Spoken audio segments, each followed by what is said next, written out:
तरी पण आमच्या महानगरपालिकेला काही जाग येत नाही म्हणून द्यायचंय। मोटरसायकल रिक्षा चालकाची कशी खिळके झाली बॉडी, कशी खिळके झाली बॉडी, कशी खिळके झाली बॉडी, बरोबर हे म्हणतात सगळे,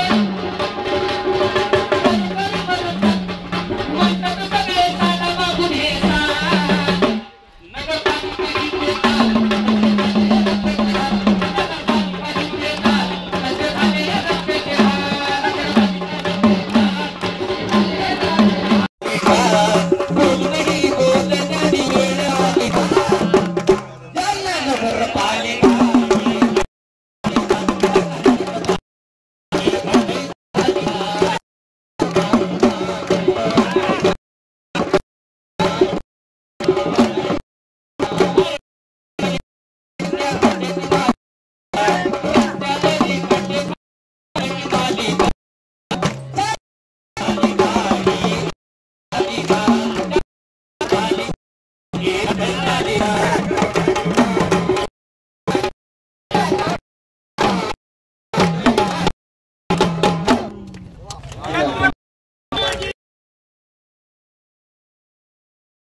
हाँ भजन बाकी म्हणा।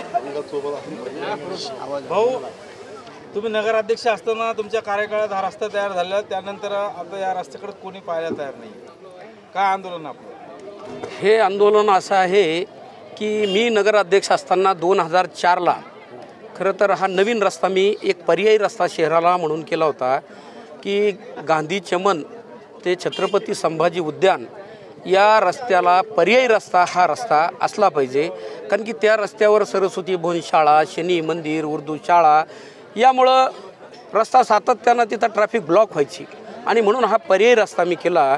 हा जुन्या जालन्यातला पहिला रस्ता आहे की ज्याला डिवायडर होतं, अत्यंत चांगला रस्ता हा केला होता आणि 20 वर्ष झाले याची एकदाही दुरुस्ती झाली नाही आणि म्हणून मला असं वाटतं की या भागामध्ये जे राहणारे जे नागरिक आहेत आमच्या माता भगिनीला घर 5 ते 6 वेळा झाडून घ्यावं लागतं.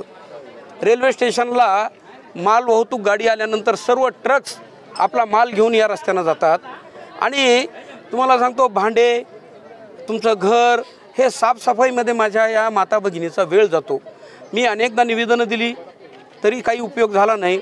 आणि म्हणून जालना शहरामध्ये ज्या ज्या ठिकाणी आम्ही शिवसेनेच्या वतीनं आंदोलन केलं, कन्हैयानगरमध्ये 4 ते 5 तरुणांचा मृत्यू झाला रस्त्यामुळं, तिथं मोठं आंदोलन केलं. मी अब्दुल सत्तार साहेबांना घेराव घातला.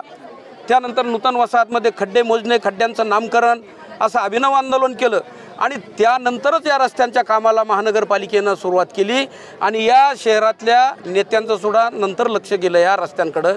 आणि म्हणून 31 डिसेंबर कसा करायचा, या गावातल्या तरुणांनी एक खरं तर म्हणजे हा मेसेजिंग कार्यक्रम आहे की तरुणांनी आपलं आयुष्य लोकांच्या आणि लोकांच्या दुःखांसाठी, प्रश्नांसाठी वेचलं पाहिजे. आणि म्हणून हा 31 डिसेंबर आम्ही शेवटचा दिवस हा 23चा एक अपेक्षा घेऊन की 24मध्ये तरी हा रस्ता होईल. या रस्त्यामुळं या भागातल्या नागरिकांनाच नव्हे, या रस्त्यावरनं शहरातले खूप मोठ्या प्रमाणामध्ये लोक हे संभाजीनगरकडं आणि बाहेर शहराच्या बाहेर जात असतात. म्हणून हा आम्ही कार्यक्रम ठेवलेला आहे. दुर्दशा झालेली आहे, त्यावर शिवसेनेकडून काय पाऊल उचललं? मी सांगितलं, हो बरोबर आहे की आज जालना शहरातल्या सर्वच रस्त्यांकडं आपण जर बघितलं, एक 4 रस्ते सिमेंटचं झाले म्हणजे संपूर्ण शहर हे चांगलं झालं असं नाही. आणि म्हणून अगोदर कन्हैयानगरला आंदोलन झालं, तो रस्ता झाला.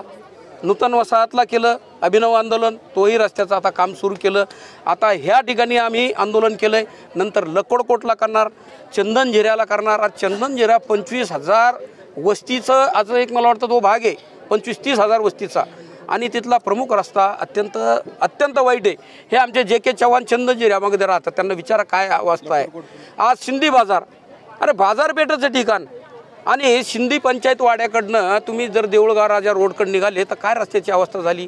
लक्कडकोट म्हणजे जुना जालना आणि नवीन जालन्याला जोडणारा रस्ता, तिथली काय अवस्था. म्हणजे असे अनेक रस्ते, प्रत्येक रस्त्यावर जाऊन आम्ही आंदोलन उभं करू आणि स्थानिक लोकांना या आंदोलनामध्ये सहभागी करून घेऊ आणि ही एक लोक चळवळ या शहरामध्ये करू.